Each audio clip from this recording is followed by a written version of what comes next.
बहुत ही मेहनत और कोशिश कर रहे थे और उसी प्रयास में टीटागढ़ में हम लोगों का बहुत आना जाना लगा। यहाँ पर बहुत एक मजबूत संगठन तृणमूल कांग्रेस हिंदी प्रकोष्ठ का हुआ, चूंकि उत्तर 24 परगना हिंदी भाषियों का एक बहुत ही मजबूत गढ़ रहा और उस गढ़ में हिंदी भाषियों को इकट्ठा करना एक बहुत ही चैलेंजिंग इशू था हम लोगों के लिए, क्योंकि सोमनाथ श्याम जी जगद्दल के विधायक है, वो बहुत अच्छी तरह जानते हैं। उन्होंने जिस व्यक्ति का नाम लिया, चुनाव का समय है, इस मंच से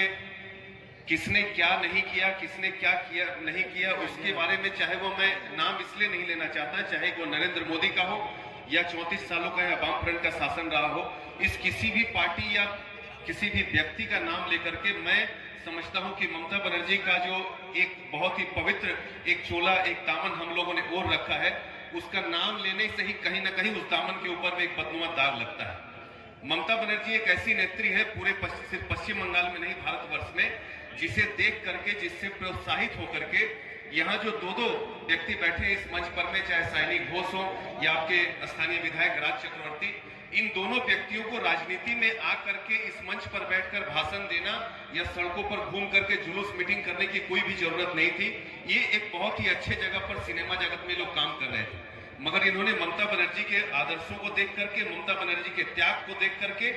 जब ऐसे व्यक्ति सड़क पर उतर के जनता का काम करने के लिए आ सकते हैं, तो मैं समझता हूं कि पश्चिम बंगाल का हर एक व्यक्ति जो ममता बनर्जी से प्रोत्साहित है, जो हर एक व्यक्ति जो ममता बनर्जी में अपनी मां को देखता है, ममता बनर्जी में एक देवी को देखता है, ममता बनर्जी में एक अच्छे नेता को देखता है, अगर वो पश्चिम बंगाल का एक एक व्यक्ति तृणमूल कांग्रेस छोड़कर किसी भी पार्टी को, चाहे वो भाजपा हो, चाहे वामफ्रंट का कोई भी घटक दल हो, चाहे कांग्रेस हो, चाहे कोई भी पार्टी, यदि आप किसी भी पार्टी को एक भी वोट देते हैं, तो मैं समझता हूं, मैं विशेष तौर पर हिंदी भाषियों की बात करता हूं, मैं दूसरे भाषियों की बात नहीं करूंगा, क्योंकि हमारे दल में जो हिंदी प्रकोष्ठ है, मैं उसका पश्चिम बंगाल का उप सभापति हूं।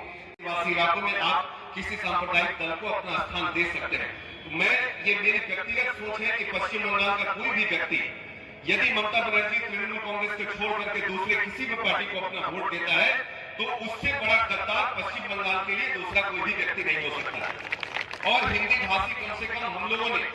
2019 में अपने माथे पर लिया था, यहाँ पर वाम लोकसभा के चुनाव में, यहाँ बहुत सारे लोकसभा से जिता करके 18-19 लोकसभा के सदस्यों को हमने भारतीय जनता पार्टी के यहाँ जो गए, एक कलंक हिंदी भाषियों के माथे पर था, जिसे आप लोगों ने पिछले विधानसभा में हम लोगों ने हिंदी भाषी इलाकों के अंदर में बहुत ही अच्छी तरह से ममता बनर्जी को सिद्ध किया हिंदी भाषी लोगों ने कि पूरा हिंदी भाषी समाज पश्चिम बंगाल का ममता बनर्जी के पीछे एक स्तंभ के रूप में खड़ा है और ममता बनर्जी के साथ आने वाले दिनों में बंगाल को सुदृढ़ करने में, बंगाल को बनाने में, बंगाल को आगे ले जाने में पूरा हिंदी भाषी समाज पश्चिम बंगाल का एक साथ ममता बनर्जी के साथ पैर से पैर, कदम से कदम मिलाकर चलेगा। और 2024 में जब पूरे भारतवर्ष के अंदर में एक सशक्त विरोधी दल के नेतृत्व के रूप में नहीं, बल्कि सत्ता पर काबिज होने के लिए एक बहुत ही सशक्त नेतृत्व जब पूरे भारतवर्ष के अंदर में उठेगा, जिसका नाम होगा ममता बनर्जी, उस दिन भी ममता बनर्जी के पूरे साथ पूरे भारतवर्ष का हिंदी भाषी समाज उसके पीछे चलेगा और दिल्ली में ले जाकर के हम प्रधानमंत्री के तख्त पर बैठाने का भी काम करेंगे। कि आपके बच्चे के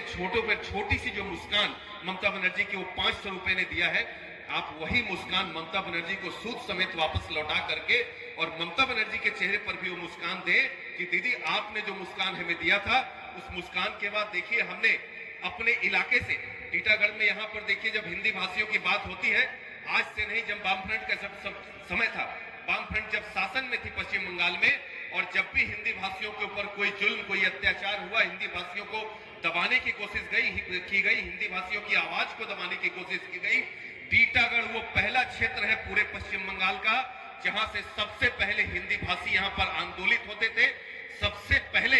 यहां के हिंदी भाषी उग्र होते थे और सबसे पहले टीटागढ़ से ही वो आवाज उठती थी जो पूरे पश्चिम बंगाल के हिंदी भाषियों को इकट्ठा करके और वामफ्रंट के उस शासन के समय वामफ्रंट के खिलाफ लड़ने के लिए, एकजुट होने के लिए यहाँ पर मजबूती देती थी। आज उस टीटागढ़ में आकर के यदि हम लोग यहाँ जितने भी पूरे टीटागढ़